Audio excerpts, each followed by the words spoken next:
boy named Alex Elliot lives alone with his mother after his parents separated. Alex's life is completely ordinary, and one morning he leaves for school expecting another normal day. That changes when his best friend sends him an urgent message asking for help. Alex finds two school bullies, Lance and Kay, tormenting his friend. Lance immediately shoves Alex to the ground, but Alex refuses to walk away. He fights back to protect his friend, and the confrontation quickly gets everyone dragged into the principal's office. Mrs. Lee gives Alex a final warning. One more fight could get him expelled. The following day, Alex is sent to a behavioral session as punishment. Unfortunately, Lance and Kay are there too. The moment the session ends, the two bullies chase Alex through the streets, determined to get revenge. Alex runs into an unfinished construction site and tries to escape through the abandoned structure. During the chase, he falls from a dangerous height and loses consciousness. Lance and Kay assume something terrible has happened and immediately run. A short time later, Alex wakes up completely confused. Somehow, despite the fall, he hasn't suffered any serious injuries. While leaving the site, he notices something even stranger. A sword is buried inside a block of stone. Curious, Alex walks over, grips the handle, and pulls. The sword slides out effortlessly. Alex has no idea what he has just discovered. Thinking it might simply be an abandoned prop, he takes it home and later shows it to his best friend. They notice Latin writing engraved on the weapon and begin researching its origin. Their search connects the sword to a location associated with Alex's father. That immediately reminds Alex of the old stories about King Arthur and Excalibur. Still, the idea sounds impossible. Alex convinces himself it's nothing more than a replica, throws the sword into his closet, and goes to sleep. The next morning, an unusual new student arrives at school. His name is Merlin. He looks like an ordinary teenager, but nothing about his behavior feels normal. He speaks strangely, acts as if he comes from another time, and constantly watches Alex from across the room. Eventually, Merlin approaches him with a terrifying warning. In only 4 days, a solar eclipse will occur. When it does, Morgana will rise from the underworld and unleash destruction across the world. Alex thinks the entire story sounds insane and walks away. But Merlin's warning stays in his mind. Alex begins wondering whether the strange sword he found is connected to everything happening around him. He decides the safest option is to return it to the construction site. Before he gets the chance, something horrifying appears outside his bedroom that night. A monstrous warrior crawls from beneath the ground and moves directly toward Alex. Terrified, Alex grabs the sword and tries to defend himself, but the creature is far stronger than he expected. It knocks him down and prepares to deliver the final blow. Then, without warning, the monster vanishes like smoke. Seconds later, Merlin appears inside the room. He calmly tells Alex that he just saved his life, and says that if Alex wants answers, he should meet him the following day at a local diner. After what he has just witnessed, Alex can no longer dismiss Merlin as some weird kid from school. The next day, Alex arrives at the diner with his friend and finds Merlin already there, working behind the counter. Once they sit down, Merlin finally reveals the truth. He is not a teenager at all. He is the legendary wizard Merlin, returned to stop Morgana before she escapes from the underworld. If she succeeds, darkness will spread across the world, and humanity will fall under her control. Alex is stunned. He cannot understand why anyone would expect a 12-year-old boy to stop an ancient sorceress. Afraid of what is coming, Alex gives the sword to Merlin and insists he is not a hero. Merlin responds by showing him a vision of the future. Alex sees cities consumed by fire, the world covered in darkness, and Morgana's army ruling over everything that remains. The vision shakes him, but Alex still struggles to accept that any of this could actually happen. He and his friend decide to return the sword to the construction site and leave the entire problem behind. But Lance and Kay are waiting for them. Believing the sword must be valuable, the bullies try to take it. They each attempt to pull it free, but neither can move it. Alex grabs the weapon and lifts it without effort. There is no question anymore. The sword has chosen him. Alex tries to convince Lance and Kay that they are facing something much bigger than their school rivalry. Before anyone can respond, Morgana's skeletal warriors suddenly emerge from the darkness and attack. For the first time, all 4 boys are forced to fight on the same side. During the battle, Lance manages to steal Excalibur from Alex, but having the sword doesn't make him its master. A skeleton warrior immediately overpowers him and prepares to kill him. Alex doesn't hesitate. He rushes forward, takes Excalibur back, and destroys the attacker before Lance can be killed. The group escapes into the city, only to discover that chaos is spreading everywhere.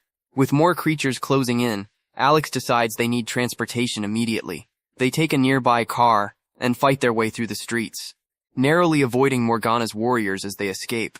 Once the immediate danger is over, Alex gathers everyone at his house. They now understand that Morgana isn't just a legend, and they are running out of time. Alex believes his missing father may know something about the sword, so he creates a new plan. They will travel to a mysterious island where Alex thinks his father may be living, and search for answers that could help them defeat Morgana. The others hesitate, but eventually they agree. Their journey officially begins. Meanwhile, Merlin starts preparing them for what is coming. He explains that becoming a knight is about more than holding a sword. Courage, loyalty, honor, and unity will determine whether they survive. Merlin leads the group to a hidden training ground, where he magically creates weapons for them. Then the training becomes much more dangerous. Merlin brings the surrounding trees to life and turns them into moving opponents. Their branches strike like weapons, forcing Alex, Lance, Kay, and their friend to learn how to defend themselves and work as a team. As their skills improve, Merlin leaves them alone for a short time so they can continue training without his help. That is exactly what Morgana has been waiting for. She has been secretly watching them from the shadows. The moment Merlin disappears, Morgana takes control of the enchanted trees. Their training partners instantly become deadly enemies. Branches lash out from every direction. The trees overpower the group and begin dragging them toward the underworld. Alex and the others fight desperately, but Morgana's magic is far stronger than anything they have faced. With nowhere left to run, Alex screams for Merlin. Merlin senses the danger and races back. Using a powerful blast of magic, he breaks Morgana's control over the trees and saves the group seconds before they are pulled underground.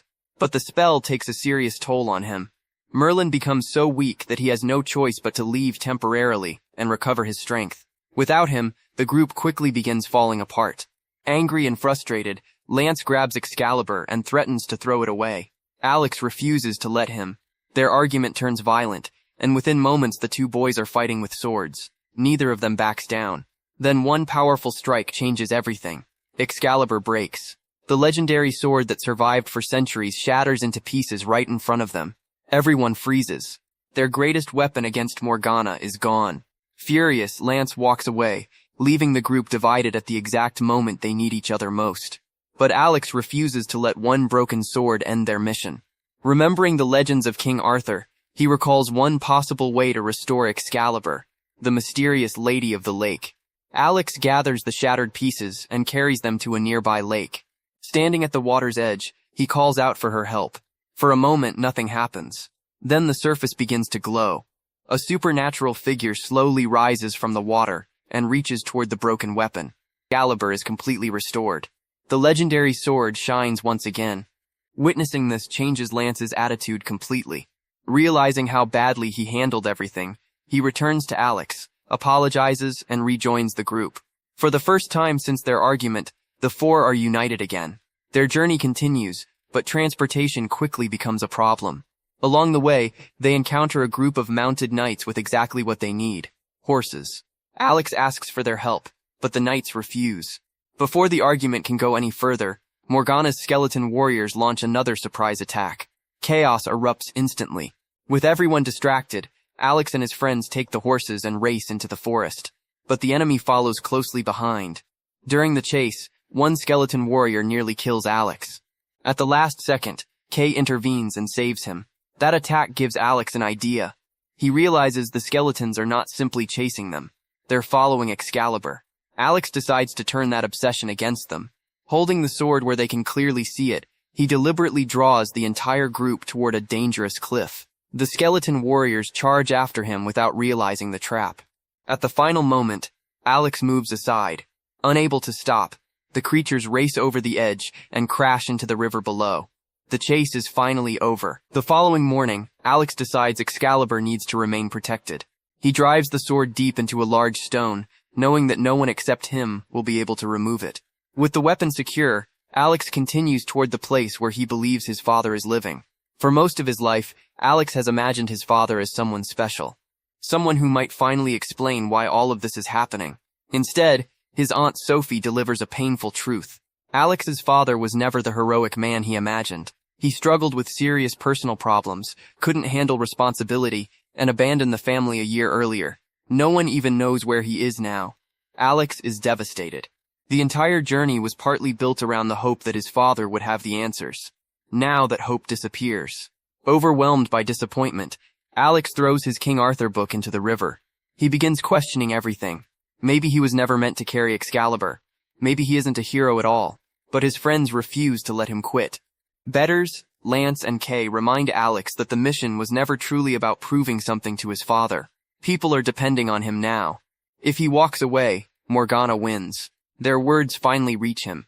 Then Merlin appears and quietly returns the book Alex had thrown away. He doesn't need to say much. The message is clear. Alex's story isn't finished. With his confidence slowly returning, Alex opens the book again and discovers something extremely important, the location of Morgana's hidden fortress. They finally know where she is. Before heading there, the group prepares for the fight ahead. They stop at a costume shop and put together their own medieval-style armor. It may not look like real knight equipment, but it gives them something they badly need. Confidence. Now dressed like Arthur's knights, the group heads toward the location described in the book. When they arrive, however, there is no castle, only an empty field. For a moment, everyone wonders whether the book was wrong. Alex chooses to trust the legend. He pushes Excalibur into the ground. Instantly, a magical gateway opens beneath them. The hidden entrance leads directly into Morgana's underground fortress. Alex and his friends step through and enter a massive castle filled with dark energy. Every corridor feels dangerous. Every shadow seems alive. Before they can reach Morgana, enchanted branches suddenly attack. They wrap around Alex's friends and pin them in place. Unable to free everyone immediately, Alex realizes he has only one option. He has to continue alone. Excalibur in hand, Alex enters Morgana's chamber. For the first time, the young boy stands face to face with the ancient sorceress responsible for everything. Morgana isn't impressed. She laughs at Alex and mocks him for believing a child could ever become a true hero. According to her, the battle is already lost. Her return has begun, and soon darkness will consume the world. But this time, Alex doesn't run. Morgana transforms into a terrifying dragon-like creature. Alex tightens his grip on Excalibur and charges. The difference in power is enormous, but Alex keeps fighting. Then he finds his opening. With one decisive strike, he drives Excalibur into Morgana and severely wounds her. Her scream shakes the fortress. As Morgana's strength begins fading, the entire castle starts collapsing. Alex races back, frees his trapped friends, and together they run for the exit. Walls crumble around them as they barely escape before the fortress completely collapses into ruins. Standing outside, Alex finally believes they have won. Morgana is gone. The nightmare is over. Believing Excalibur has completed its purpose, Alex returns the sword to the water, sending it back to the Lady of the Lake. For the first time in days, life appears normal again. Alex goes home expecting everything to return to the way it was. But the next morning proves otherwise. Strange branches have begun spreading around his house. Something is wrong. Merlin appears with another warning. Morgana survived. The previous battle only weakened her. Worse, Alex's own choices somehow helped create the conditions for her return. The real battle has not even happened yet. Realizing how serious the situation has become, Alex makes a decision he should have made earlier. He tells his mother everything. No more secrets. He explains Excalibur, Merlin, Morgana, and the coming destruction. His mother listens but refuses to believe him. The story sounds impossible.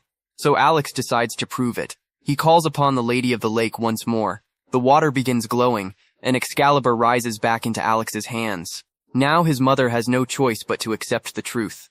Her son really is involved in something far greater than she ever imagined. Alex quickly reunites with his friends. Merlin reveals that they now have only 6 hours before the solar eclipse. Once the eclipse begins, Morgana will reach her full strength. They need an army. Alex knows exactly where to find one. His school. He gathers the students together and tells them what is coming. Naturally, almost nobody believes him. Skeleton warriors, ancient magic, legendary swords, and an evil sorceress sound completely ridiculous. Then Merlin steps forward. In front of everyone, he uses magic and transforms into a bird. The room goes silent.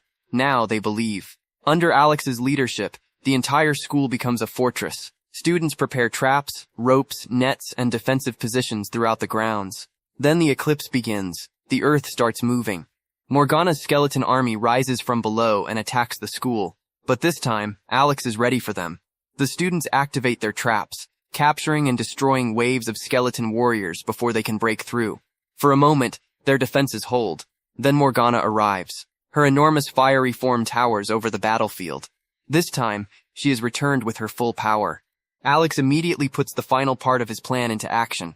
He draws Morgana toward the roof of the school.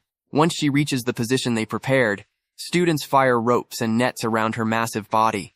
Together, they manage to restrain her long enough for Alex to attack. With Merlin helping him reach the creature, Alex climbs onto Morgana's enormous form. Everything now depends on one strike. Alex raises Excalibur. Then he swings. The blade hits Morgana with full force. Her scream echoes across the entire battlefield. Seconds later, her dark magic collapses. Morgana is finally destroyed. This time, permanently. The following day, Alex returns to the lake. His mission is complete. He places Excalibur back into the water, and the Lady of the Lake accepts the legendary weapon once again. Merlin appears one final time, now showing his true legendary form. He says goodbye to Alex and his friends, promising that if the world ever needs him again, he will return. The school may be destroyed, but everyone survived something that once seemed impossible. Ordinary students became an army, former enemies became friends, and a boy who never believed he was special proved that being a hero has nothing to do with where you come from. It's about what you choose to do when everyone else is counting on you. Alex and his friends eventually return to their normal lives, but none of them will ever forget the day they became the new knights of King Arthur. And if Excalibur suddenly appeared in front of you, would you be brave enough to pull it from the stone?